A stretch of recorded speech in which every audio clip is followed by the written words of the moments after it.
Hi అండి, అందరూ ఏం చేస్తున్నారు? మీ ఇంటికి బాగా నరదిష్టి తగిలితే ఇలా చేయండి. పసుపు, ఒక నిమ్మకాయ తీసుకొని ఒక 2 చెక్కలు చేసి ఒక దానికి కుంకుమ, ఒక దానికి పసుపు పెట్టి, కుడి పక్క కుంకుమ, ఎడం పక్క పసుపు పెట్టండి. ఇట్లా ఆదివారం, మంగళవారం, శుక్రవారం చేసి పెడతా ఉండండి.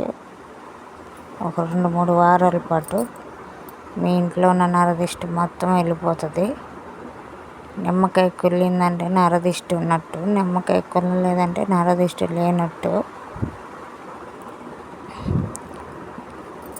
నేను శుక్రవారం రోజు పెడుతున్నాను. శుక్రవారం రోజు వీలుగాండి.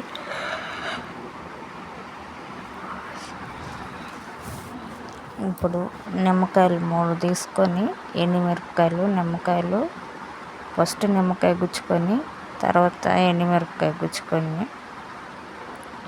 తర్వాత మళ్ళీ నిమ్మకాయ గుచ్చుకొని, తర్వాత మళ్ళీ ఎండుమిరపకాయ, తర్వాత మళ్ళీ నిమ్మకాయ, అట్లా అవి 3, ఇవి 2, 5 ఉండాలండి. మధ్యలో ఎండుమిరపకాయలు ఉండాలి, అటు ఇటు నిమ్మకాయలు ఉండాలి. వాకిటికి కట్టుకోండి, మీ ఇంటికి ఏ నరదిష్టి తగలదు.